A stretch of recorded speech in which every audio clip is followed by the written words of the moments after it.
Olá, o Ponto de Encontro está no ar e hoje vamos falar com você que joga futebol aos finais de semana, que faz uma caminhada ou então frequenta uma academia. Vamos falar sobre a importância da prática de uma atividade física. Eu tenho aqui no estúdio o Dr. Zabel, ele é ortopedista e professor da Faculdade de Medicina da PUC Campinas, e o Istvan Dobransky, ele é diretor da Faculdade de Educação Física da PUC Campinas. O esporte ainda é, ou é talvez, uma das principais ferramentas para se combater doenças? Creio que sim. A atividade física, em geral, é uma excelente modalidade de se manter o corpo mais saudável, não só no nosso esqueleto, nossos músculos, mas no controle da chamada síndrome metabólica, aquela doença que associa grandes males hoje da humanidade, que é a obesidade, o colesterol alto, a diabetes, a hipertensão. Então, quando você controla tudo isso, mantendo o seu peso adequado, fazendo exercícios físicos, você vive mais e você vive melhor. Isso já está mais do que comprovado do ponto de vista científico e na própria prática.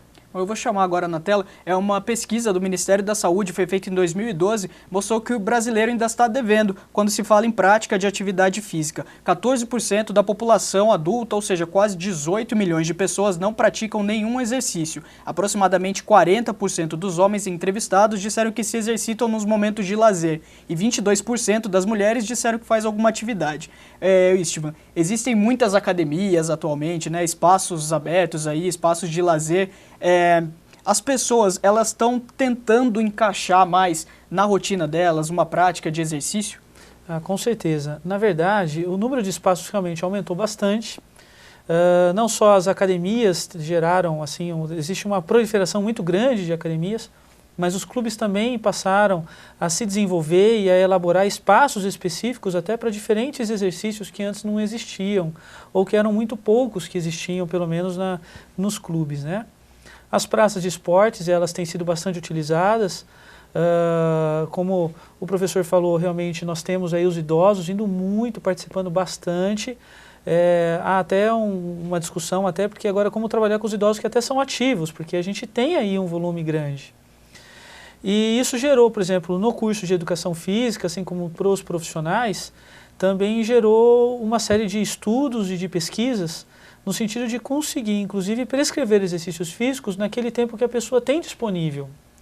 Então, a pessoa tem pouco tempo, tem 1 hora. Então, o que eu faço em 1 hora com ela? O que é mais importante para ela, para aquela pessoa individualmente, né?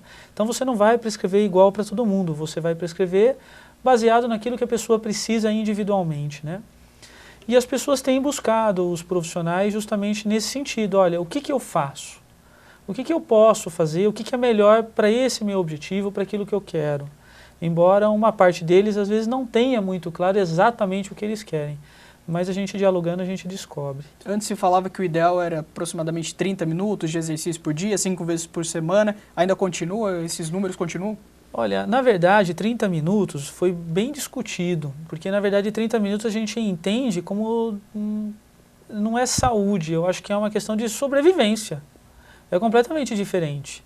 Se você não faz 30 minutos, então realmente o negócio está muito ruim. O negócio não é esse, a questão é você fazer o que você conseguir. É lógico que tem algumas coisas que você pode fazer no seu dia a dia que ajudam. Então, por exemplo, parar o carro longe de algum lugar, subir, de repente você mora no primeiro ou segundo andar, vai de escada, não precisa ir sempre de elevador.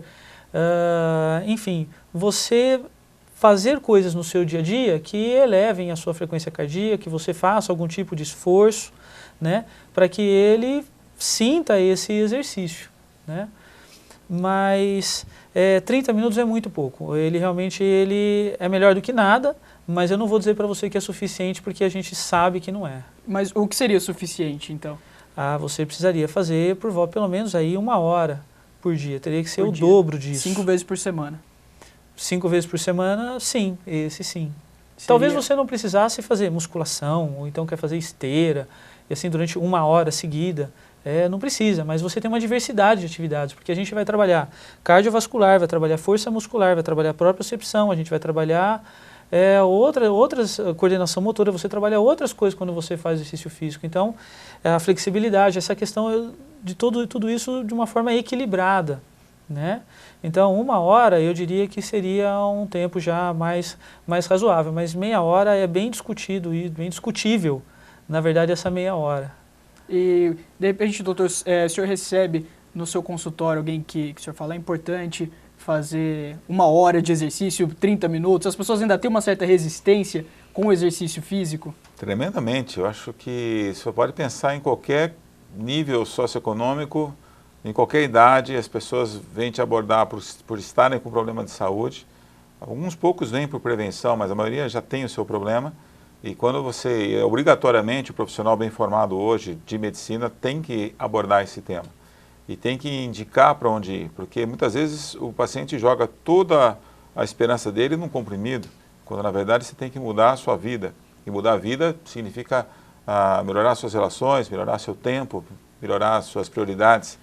Tem que entrar na prioridade das pessoas o que a natureza exige de nós. Eu concordo totalmente com o professor, é algo muito mais que meia hora. É que a meia hora é o mínimo. Meia hora, existem alguns programas do tipo Agita São Paulo, Agita Mundo, são coisas que estão aí para serem difundidas e reproduzidas e que é o começo. Mas a partir daí, você tendo afinidade com a atividade que você escolheu, fazendo as modalidades de várias formas e em vários locais, de várias maneiras, você consegue realmente ter uma coisa muito melhor. Então a gente busca passar esse convencimento para as pessoas. O difícil é entrar na sua grade de horário, sempre existe a desculpa do tempo, do filho, do trabalho, do dinheiro, e acaba ficando para depois. Então acho que o foco aqui é a gente tornar esse tema tão prioritário como ele realmente é. Bom, no começo do programa vocês falaram um pouco sobre a terceira idade. Eu vou chamar agora uma reportagem do Vinícius Bueno. Ele apresenta pra gente o seu Nestor. Ele tem 82 anos e ele é multicampeão de tênis de mesa. Aos 82 anos, seu Nestor tem energia de sobra. O alongamento é a terapia inicial. Dos pés à cabeça, o aposentado movimenta músculos e articulações. A academia improvisada nos fundos da casa também é usada para aquecer o corpo, que ainda tem uma longa jornada pela frente. Com extremo cuidado, ele realiza o passatempo predileto no quintal. Esse quintal é melhor que um posto de saúde. Você tem que ir num posto de saúde, fazer exame, pedir remédio. Isso aqui cura muito. Só o pensamento que a gente tem, todas as plantas, o que a gente vê, o que a gente convive aqui com elas, evita até certas doenças. Né? E além das plantações no quintal, o seu Nestor tem ainda uma outra paixão, o tênis de mesa. Há 50 anos, ele treina 3 vezes por semana para tentar atingir a marca de tricampeão brasileiro. O tênis de mesa é o melhor esporte para o cérebro e para o corpo. Ele nos dá bastante agilidade porque a gente tem que se aplicar de todos os lados e a bolinha vem em alta velocidade em qualquer lugar da mesa. Atleta símbolo de Campinas, por 4 oportunidades, Nestor Schenkel focou no tênis de mesa, depois de triunfar em quase todos os esportes que praticou. Eu fui campeão de bocha, eu fui campeão de dama, eu fui campeão de vôlei, eu fui campeão de ping-pong diversas vezes, tênis de mesa eu fui mais de 20 vezes campeão, terceiro lugar de basquete, e que me lembro no momento é isso. Acompanhado dos colegas de time no Clube da Bosch e com mais de 300 medalhas conquistadas, seu Nestor comemora a maior vitória, a vida saudável e ativa que tem. Dificilmente eu vou ao médico, eu me alimento bem, eu como muitas frutas e os médicos que eu vou, já teve um médico que falou assim, Nestor, quando eu tiver a sua idade, se eu tiver a sua saúde, eu que sou médico, eu não vou dar graças a Deus.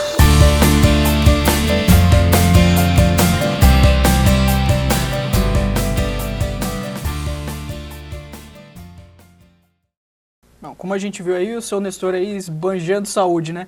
Esse é o segredo para você chegar bem à terceira idade, praticar exercícios? Eu diria que a gente chega bem na terceira idade por 2 fatores, né? Um fator genético, constitucional. Algumas pessoas, infelizmente, já herdam alguma coisa que possa acontecer ao longo da vida que abrevia essa vida, ou pelo menos a qualidade dela. Mas quando se chegar aos 80, a maioria dos problemas graves, na verdade, não aconteceram. E a gente nota que hoje as pessoas estão avançando bem. Eu trato vários pacientes hoje de mais de 90 anos. Já operei fraturas em pacientes de 102 anos. Então, eu acho que esse é o nosso cenário das próximas décadas. E claramente as pessoas que estão nessa fase da vida, elas têm que aprender a lidar com a questão das suas limitações. Na verdade, ele está ótimo, senhor Nestor, mas ele pode ter um pouco de osteoporose, ele pode ter alguma artrose, ele vai ter que manter essa atividade toda plena, adequada à idade que ele tem, e para isso ele tem que contar realmente com orientação médica, orientação do profissional de educação física, muito conhecimento, muita leitura e ter a oportunidade de fazer. Ele felizmente tem o seu jardim, ele tem um clube onde ele faz o treinamento do tênis de mesa. Isso a gente vê que não é todo lugar que tem, e é necessário que isso se expanda proporcionalmente ao envelhecimento da população. E hoje em dia, talvez com os avanços aí, a tecnologia, mesmo da pesquisa, os exercícios eles são mais diversificados para a pessoa da terceira idade ou de repente para a pessoa que tem algum outro tipo de problema ou que tem alguma outra situação de vida? Sim, a gente faz uma diversidade maior, porque na verdade o que a gente a nossa preocupação da educação física é a autonomia do idoso, né? Então ele manter a sua autonomia, inclusive por uma questão até de saúde mental, né? Porque aí ele se sente bem e logicamente ele tem mais vontade de viver e consegue ter uma qualidade de vida melhor. Para isso, a gente trabalha várias coisas. Por exemplo, eu olhando agora, como é que chamava? O senhor? Nestor. O Nestor, né? Por exemplo, no tênis de mesa, ele está trabalhando coordenação motora, ele está trabalhando um pouco de resistência, ele está trabalhando muito a propriocepção. Então, quer dizer, é isso que a gente vai buscar fazer. Se antes havia uma preocupação muito grande só com força, que ainda é uma preocupação, porque a perda de força você vai ter, você não vai conseguir escapar. A questão é você tentar manter essa diminuição o máximo possível, né? Então, mas não é só isso. A gente não pode, a preocupação não pode ser voltada só para isso, para outros aspectos também. Então, essa diversidade ela tem surgido sim, bastante. Quando se fala nas outras preocupações, também é muito importante a gente levar em conta a questão da nutrição, né? E a nossa repórter, a Rafaela Ribeiro, ela conversou com a professora da Faculdade de Nutrição da PUC Campinas, a Regina Jordão, e ela passou umas dicas bem legais. Para alcançar os benefícios relacionados à prática de esporte, é necessário manter uma alimentação saudável e equilibrada. A nutricionista Regina Jordão está aqui para dar algumas orientações. Regina, qual alimentação é adequada para antes e depois da prática do exercício físico?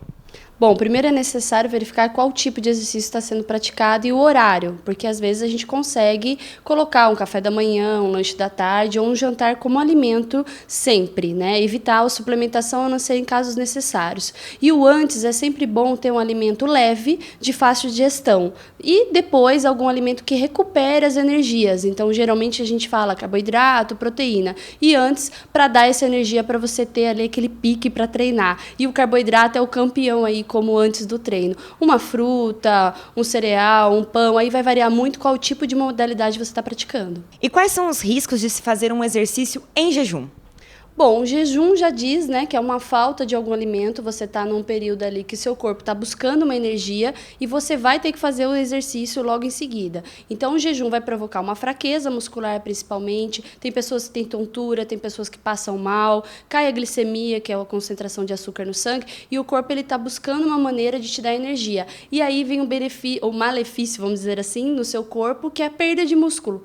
Então, ele vai tentar, o organismo, tirar essa energia da musculatura. Então, essa pessoa que buscava um rendimento melhor, que buscava um treino melhor, vai acabar ficando cansada e vai ter essa indisponibilidade de energia que vai se transformar aí em perda de massa muscular.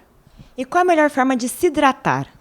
Bom, não preciso nem dizer, né, que a melhor forma é a água pura, né? A água aí a gente tem que tomar sempre antes de pensar no esporte, não é se hidratar logo que você vai sair para fazer a caminhada, logo que você vai fazer para treinar, você tem que tomar bastante água antes. Em média, a gente tem uma continha que a gente utiliza de 30 ml a cada quilo de peso, mas isso vai variar de pessoas a pessoas. Lembrando que se tiver alguém com problema de saúde, isso muda, diabetes, outras doenças, isso muda, né? E as frutas, os vegetais, quanto mais colorido, mais teor de nutrientes e líquidos a gente tem nesses alimentos. Obrigada, Regina. É com você, Alessandro. Obrigado, Rafaela. Eu gostaria que vocês, então, explicassem a importância desse trabalho multidisciplinar entre médico, profissional da educação física, fisioterapeutas, nutricionistas. Bom, do ponto de vista médico, a gente aprendeu muito cedo de que é necessário a atividade física. E não se tinha, 20, 25 anos atrás, toda essa integração que se tem hoje, às custas de mídias, às custas da internet, às custas da integração, até mesmo dentro da universidade. Então, de fato, a importância parece bem clara, né? As informações eu não tenho todas elas comigo. Quando um paciente me pergunta, ao final do meu convencimento de que ele tem que fazer exercício, ele vai entrar no detalhe, mas eu devo fazer desse jeito ou daquele jeito? Opa, aí eu tenho um limite. O meu limite é o tipo de exercício. O profissional de educação física é muito melhor do que eu para falar. É um paciente que tem um problema de saúde, fez uma cirurgia e que tem uma limitação. Talvez o fisioterapeuta tenha que entrar nessa história.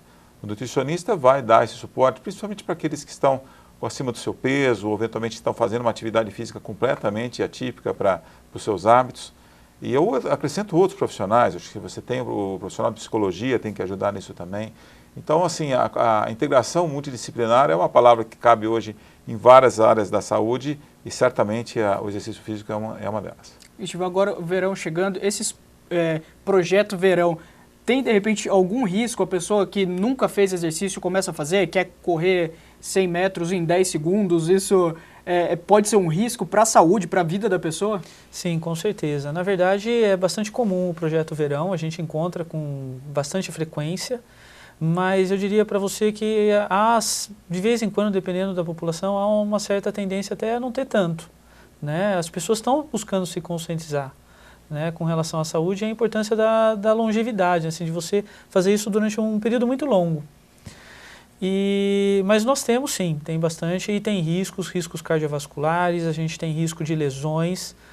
O professor pode falar muito melhor do que eu, mas o risco de lesões em ligamentos musculares, tendão, tanto que o número de tendões que acabam tendo algum tipo de rompimento ou rompimento parcial, geralmente é porque a pessoa não estava preparada, ela começou a fazer rápido demais e não há necessidade, né? A ideia é que você faça aos poucos. Então, o pessoal que nos procura quer emagrecer para entrar num vestido, quer usar um maiô, vai ver que o corpo vai ficar mais exposto, então é muito comum. Agora, no mês de agosto, final de agosto, começo de setembro, diminuiu o frio, eles procuram. Aí eles querem estar bem já para o Natal, né? Então, assim, não é bom, é um risco muito grande com relação a lesões e principalmente a nossa preocupação é cardiovascular, né? E é difícil convencer a pessoa quando ela procura o profissional da educação física de que tem que ir devagar, de que é aos poucos que conseguem os objetivos? Olha, nós temos dificuldade sim, nós temos bastante dificuldade, porque dependendo da pessoa, ela realmente insiste. E se você não atende, ela tenta achar um profissional que atenda.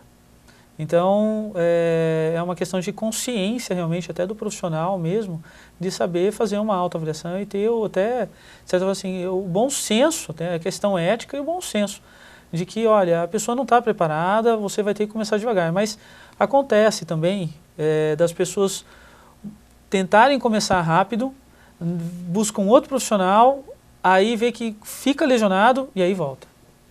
Porque vê que realmente não estava preparado para isso. Tanto de quem é sedentário, viu, mas também de gente que treinou e fez a mesma coisa no ano passado. Então, assim, são 6 meses treinando, 6 meses meio parado, ou 4 meses parado. Aí volta mais 6 meses, aí para mais não sei quanto.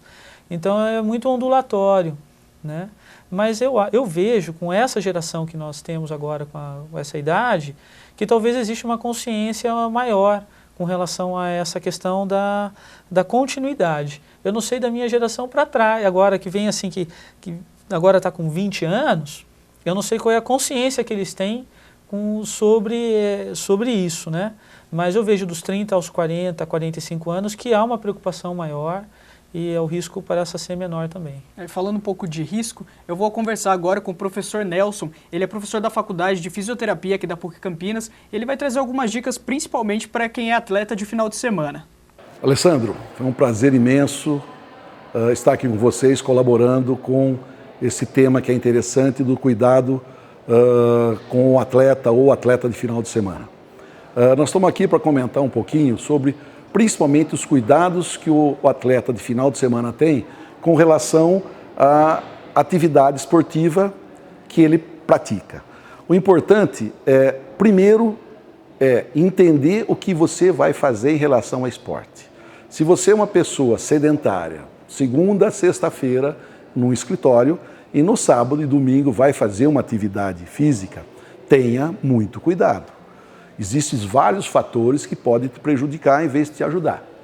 Um deles seria o cuidado com pé, joelho e coluna, pois a não atividade durante a semana implica uma deficiência numa capacidade funcional ideal no final de semana no seu futebol de salão, no seu futebol de campo, na sua corrida, no seu trekking e no seu ciclismo e assim por diante. Outras coisas que eu costumo pedir ao meu paciente que preste muita atenção é com relação à roupa que você vai fazer a atividade. Ou seja, essa roupa tem que ser bem porosa, de preferência com 60% a 70% de algodão e outros tipos de tecido associado, o nylon ou o poliéster, mas mais algodão do que o nylon e o poliéster. Por quê? Para poder absorver o suor e dissipar esse suor de uma forma natural. A sudorese, para nós, ela é muito importante. Se você isola a sudorese, você vai aumentar a temperatura corpórea. Você vai entrar numa hipertermia. E isso pode trazer problemas outros que a gente foge do controle do atleta ou de quem está orientando. Então, a roupa que você deve usar é uma roupa mais confortável possível e que permita a absorção do suor e a evaporação desse suor. Outra coisa que é importantíssimo para quem faz esporte, né, é o cuidado com o modismo. O modismo traz problemas para a gente, tipo de tênis, marca de tênis, cor do tênis ou algumas alterações que porventura a moda trouxe para o tênis. Então, para comprar um tênis é necessário ser feita uma avaliação do teu pé. É necessário fazer uma podoscopia, tá? Ela pode ser digital ou mecânica. Isso é um exame rápido, fácil. Os fisioterapeutas fazem com maior tranquilidade.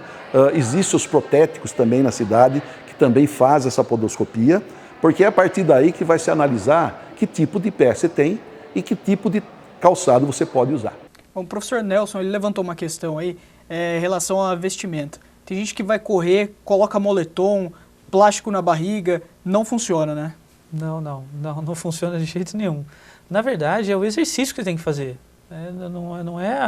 É o seu corpo, como você usa o seu corpo, né? Essa questão do plástico, não sei se agora tem muito, mas a gente escutava de vez em quando um barulhinho quando a gente estava com ele e tinha alguém do lado. Mas isso eu acho que agora a gente não tem mais. Agora, a vestimenta realmente ela é importante que ela seja apropriada, nesse sentido que o professor falou, com relação à questão da sudorese, de você realmente conseguir suar e ao mesmo tempo também a gente conversa bastante, que existem tecnologias que são interessantes no sentido até de evaporar esse suor, não ficar tão pesado, porque pode acontecer, inclusive alguns chegam até a machucar, né? Mas o tênis também, a gente tenta também sempre orientar, olha, cuidado com o tênis, porque dependendo da pessoa, Alessandro, eles vêm com tênis, por exemplo, eles vêm com tênis que eles usam para passear. E aí, a gente não é índio, a gente usa sapato, usa tênis durante muito tempo. Então, a pessoa resolve usar alguma coisa que não tem absolutamente nenhum tipo de amortecimento e, de repente, a estrutura dela não está acostumada com aquilo. Então, pode ser prejudicial, mas também não precisa ser um tênis caro, porque os tênis caros também, muitos deles não são nem para corrida, na verdade, tem uma boa parte deles que não é.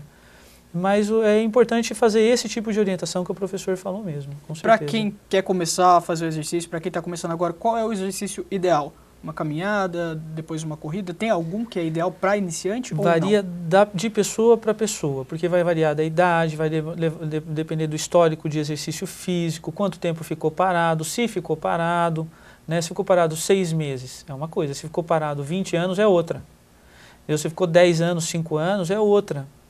Então, existe o fator genético e existe também a história de vida da pessoa, que a gente vai precisar fazer a avaliação nesse sentido, qual é o nível de condicionamento dela. Mas me parece muito relevante, Alessandro, a gente tentar buscar aquilo que a pessoa também gostaria de fazer. Por quê? Se a ideia é a pessoa fazer sem parar, se ela gosta da atividade, então a probabilidade dela parar é muito menor, né? Então vai nesse sentido. Então, por exemplo, a caminhada poderia ser a caminhada, mas, por exemplo, uma pessoa jovem que tem aí 18 anos, né, ou 19 anos, não tem, de repente, problema de saúde, tem que passar pela avaliação médica sempre, antes de fazer exercício físico. inclusive é uma lei estadual, inclusive, que é obrigatório. A pessoa está bem, ela pode começar a fazer caminhada, mas a progressão dela às vezes pode ser um pouco mais rápida, dependendo do que aguenta com relação à estrutura ligamentar, tendínea, né, muscular e assim por diante. Então varia muito, não tem assim, caminhada, olha, pode ser se você gosta de caminhar, pode ser a musculação, pode se você gosta de musculação, mas pode ser nadar, pode ser jogar vôlei, pode jogar futebol. Doutor, e como convencer a pessoa então a dar o pontapé inicial e começar a praticar exercícios? Eu tenho um argumento bom no consultório que ela está com dor, né? Então eu consigo resolver às vezes o problema na queixa dela e depois na sequência, né, você não quer ter isso novamente, você faz. O mais difícil é para quem não tem, para quem está realmente preocupado com o seu futuro e tudo mais. E a gente tem que realmente, é difícil isso, você tem que ver, o interesse é, como o professor bem disse, estético, quero ficar magrinho, quero ficar bonito e tudo mais, é um tipo de argumento. O outro é saúde, outro é futuro, outro é social, e a gente tem que realmente enquadrar em cima do que é possível. E veja bem, o que é possível, quem tem condição financeira pode escolher, quem não tem é mais complicado. Então, acho que tem que abrir realmente o leque. A caminhada pode ser muito boa, a piscina pode ser muito boa, porque tem pessoas que não gostam de entrar na água, expor seu corpo, tem pessoas que por questões de convicções de criação ou religiosas preferem uma coisa ou outra. E a gente tem que ter a mente muito aberta para isso mesmo. O que tem que ter a atividade é fundamental, não há nenhuma desculpa para não fazer. Isso cabe, como eu falei, em qualquer idade. Eu queria até aproveitar os nossos poucos minutos, alertar muito as crianças e os adolescentes que hoje estão gastando muito tempo e pouca energia na TV e no videogame. Eu acho que esse é um ponto que valeria a pena um outro programa só sobre isso, porque são os que não estão fazendo numa época fundamental de fazer. Eu vejo muito mais interesse dos pais fazerem neles do que incentivarem os seus filhos. E a gente tem que aproveitar esses momentos, como essa sua entrevista conosco, para realmente difundir que não há mais dúvida, né? Hoje a atividade física tem que estar em prioridade mesmo. Legal, agradeço a sua presença, Dr. Zavel e Estiva, muito obrigado pela presença de vocês aqui no programa Ponto de Encontro. E a gente se vê na próxima edição do programa. Eu lembro a você que você pode acompanhar outras produções da TV PUC Campinas pelo link que aparece na tela. Até o próximo programa.